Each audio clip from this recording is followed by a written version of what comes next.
안녕하세요. 안녕하세요. 지난주에 저희가 에레미야서를 했는데 오늘 에제키엘서로 넘어갑니다. 그래서 먼저 시작 기도로 시작하겠습니다. 에제키엘서 37장 12에서 14절 같이 읽겠습니다. 그러므로 예언하여라. 그들에게 말하여라. 주 하느님이 이렇게 말한다. 나 이제 너희 무덤을 열겠다. 그리고 내 백성아, 너희를 그 무덤에서 끌어내어 이스라엘 땅으로 데려가겠다.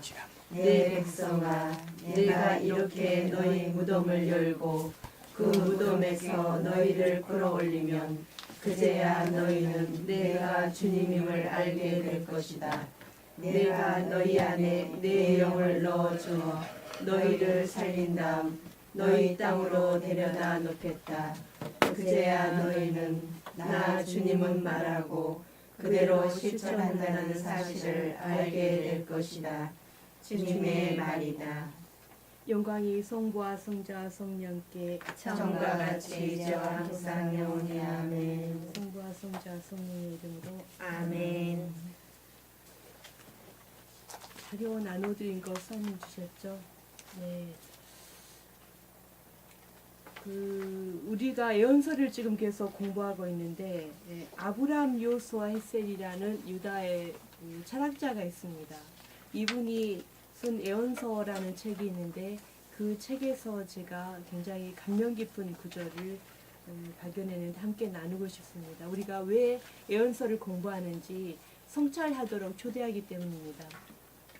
나는 예언자들에 관한 책을 썼습니다. 몇 년이 걸렸습니다. 그런데 이 책이 나를 크게 변화시켰습니다. 왜냐하면 내 생애 초창기에 내가 지극히 사랑한 것은 다만 공부하고 연구하는 것이었으니까요. 나는 그저 연구와 도서, 지필 그리고 사색 속에서만 살고 싶었습니다. 그런데 나는 구약의 예언자들한테서 사람들의 일 속에 고통받는 사람들의 사건 속에 끼어들어야 한다는 것을 배웠던 것입니다. 이 사람이 아브람 요수아 헷셀입니다. 그래서 이 학자가 한 말은 우리에게 오늘날 신앙이 무엇인가, 우리가 왜 예언서를 통해서 신앙을 배워야 하는가를 생각해 보게 합니다. 오늘날 신앙을 편리한 지름길로 생각하는 사람들이 대단히 많죠. 그렇지만 신앙은 길을 묻는 행위라는 것, 무감각이라는 산맥을 뚫고 영혼의 통로를 내는 것이라는 것. 그런 면에서 예언서는 오늘날 신앙인들에게도 대단히 많은 도전과 영감을 제공한다고 말할 수 있습니다. 우리 자신들 이야기입니다. 우리가 예언서를 통해서 어떤 산맥을 뚫고 영혼의 통로를 내야 되는가, 에제키엘을 통해서 살펴보도록 하겠습니다. 우리가 지난 시간에 에레미야서를 공부했는데 에레미야서에서 에제키엘서로 옮겨갈 때 우리는 두 예언자들 사이에 어떤 차이점들을 발견하게 됩니다. 물론 공통점도 있습니다. 이 에레미야 예언자의 어떤 그 특성과 에제키엘 예언자의 특성, 대단히 대조되는 그 인물들이죠. 에레미야는 굉장히 감수성이 강하고 섬세한 사람이었다면 에제키엘은 사제로서 굉장히 장중한 문체를 사용하고 엄격한 그 스타일을 고수하는 인물입니다. 그리고 굉장히 많은 환시들을 사용하죠. 이 에레미야와 에제키엘은 둘 다 하느님에게서 부르심을 받았지만 그 부르심의 대가로 개인적인 그 삶의 측면에서는 굉장히 많은 고통을 받아야 했다는 점에서 공통적인 그 예언자들이라고 말할 수 있습니다. 지금 에레미야 예언자가 눈물을 흘리고 있죠. 눈물의 예언자, 에레미야 예언자의 특성입니다. 두루마리를 받아 먹고 있습니다. 말씀을 받아 먹었기 때문에 기쁨도 있었지만 대부분은 그 고통 그리고 절망 안에서 생애를 보내야 됐다는 것. 그렇지만 그들의 기쁨은 따로 있었죠. 하느님 말씀을 전하는 예언자가 되었다는 것. 그것이 바로 그들 생애의 가장 궁극적인 기쁨이라고 말할 수 있습니다. 에제키엘서 인문을 보겠습니다. 에제키엘은 언제 소명을 받았는가? 기원전 593년에서 592년 바빌론 크바르 강가에서 시작이 되었습니다. 597년에서 596년 제1차 바빌론 유배 이후에 그곳에서 살게 된 지 5년째 되는 해였습니다. 그래서 593년에 소명을 받았고요. 571년에 마지막으로 설교했습니다. 이 에제키엘 예언자는 모두 유배지에서 선포를 했는데 혼인을 했지만 예루살렘에 함락한 해 아내를 잃었습니다. 아내를 잃었는데 그 슬픔마저도 표현하지 못하는 그런 고통을 당해야 됐죠. 구조와 주제를 보겠습니다. 우리가 에제키엘서 전체를 이해하려면 이 에제키엘서 1장부터 48장까지 전체와 친숙해지는 것이 필요합니다. 어느 한 장만 이해해서 에제키엘서 이해할 수 있는 것이 아니라 1장부터 끝까지 어떤 내용이 들어있는가를 우리가 전체적으로 알 수 있을 때 우리가 에제키엘의 메시지가 무엇인가를 파악할 수 있다는 것이죠. 1장부터 24장은 바빌론의 히브리 유배민들과 아직 예루살렘 땅에 남아있는 사람들에게 예루살렘 멸망을 선포합니다. 누가 기원전 586년에 이스라엘 역사에 대단히 중요한 사건이 일어나는데 그때 예루살렘 성전이 파괴되고 나라가 멸망하고 바빌론 유배를 가게 되었죠. 그래서 1장부터 24장까지는 예루살렘 멸망 이전에 관련된 신탁입니다. 그리고 25장에서 32장은 이 예루살렘과 유다가 멸망하도록 부촉인 이민족들에 대한 신탁입니다. 그들에게 내린 하느님에 대한 하느님의 메시지. 그래서 이 안에 묵시록이라 불리는 기록도 나옵니다. 우리가 성경을 읽어보면은 묵시문학들이 여러 권 있는데 이 에제키엘서에서 비로소 묵시문학이 시작되게 됩니다. 굉장히 많은 환시와 상징이 나오죠. 30에서 39장 이제 유배기에 있는 사람들에게 예루살렘이 망하고 난 뒤에 예언자는 어조를 바꿉니다. 우리 다 부모님들이니까 아이들이 말을 안 듣면 온갖 그 이협을 해가면서 아이를 교정시키려 하죠.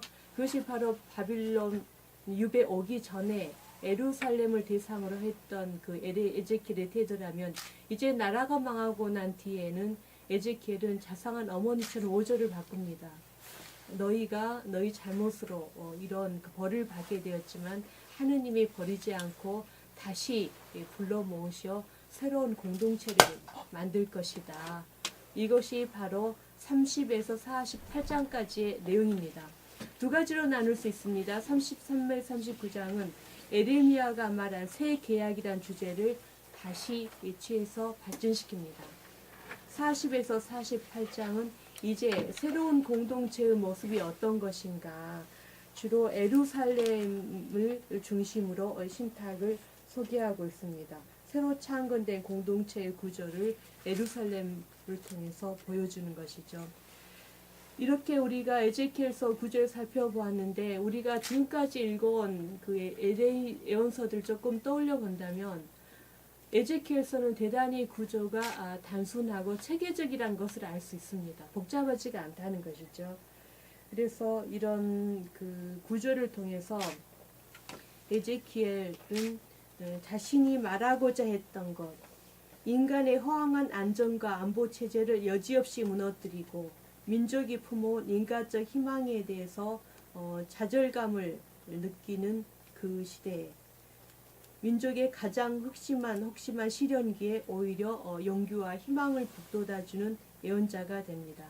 그래서 우리가 에제키엘서에서 예언자의 고귀한 정신과 더불어서 선하고 의로운 하느님의 모습을 보게 됩니다.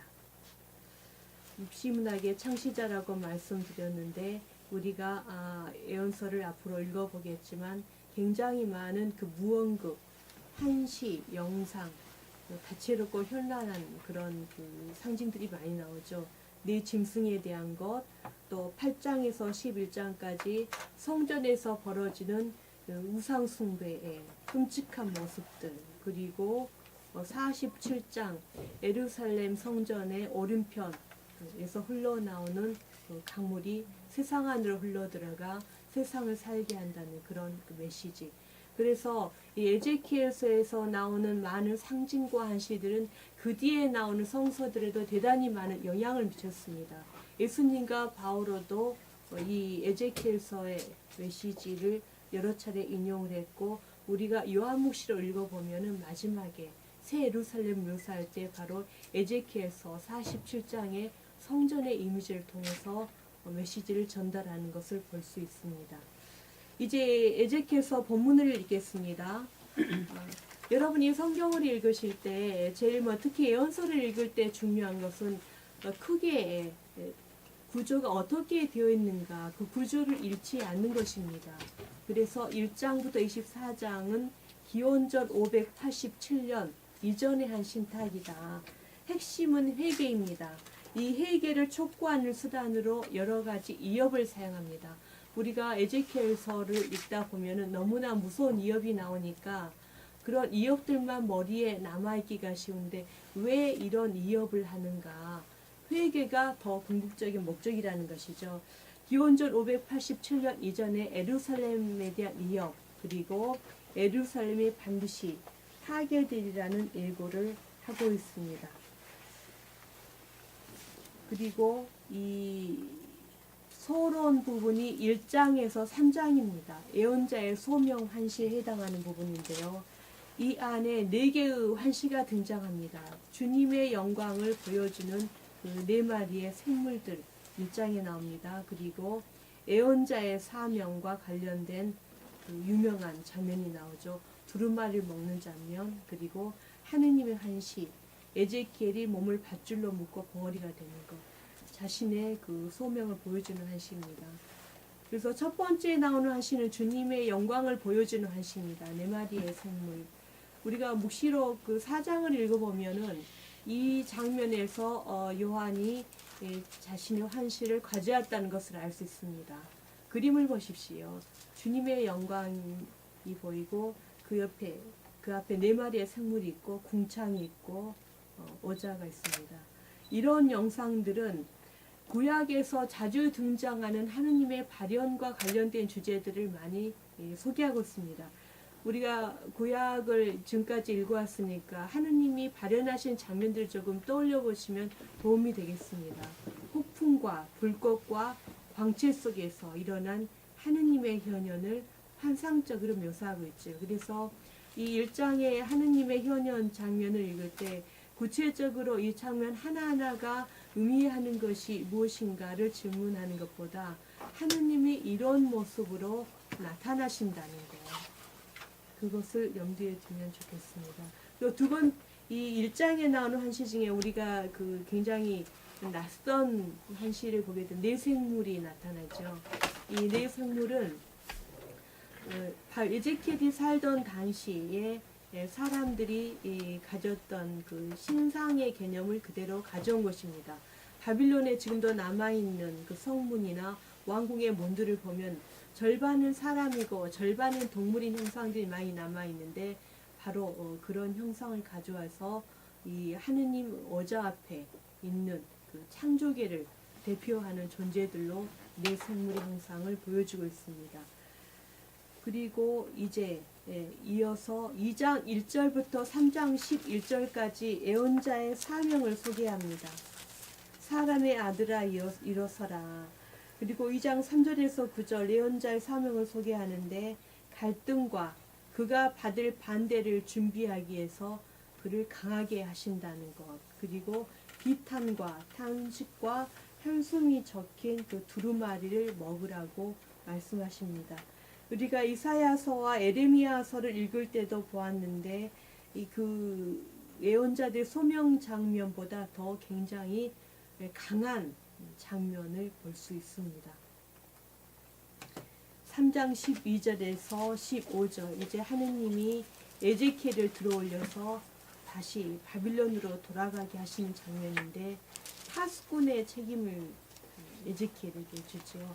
옆에 사진을 보시면 파수꾼이 어떤 역할을 하는가. 다른 사람은 다 잠들어 있는데 홀로 깨어서 적들이 오는 것을 지켜보고 사람들을 지키는 책임을 맡는 것이 바로 파수꾼의 임무입니다. 고독하면서도 굉장히 중요한 임무죠. 홀로 깨어서 적들을 지켜보고 동족을 지키는 임무. 이것이 바로 에제키엘의 임무라고 할 수 있습니다. 네 번째 2장에서 3장에 나온 한시, 마지막 한시 벙어리가 되는 장면입니다. 문을 잠그고 밧줄로 몸을 묶으라. 에제키엘이 지금 어떤 상태에 있는가 그림을 잘 보여주고 있는데 이 벙어리가 되는 장면입니다. 그래서 이 전반부에 나오는 에제키엘의 한시는 말보다는 에제키엘이 말없이 무언국으로 보여준 한시가 주로 나옵니다. 그럼 어떤 한시가 나오는가 볼까요?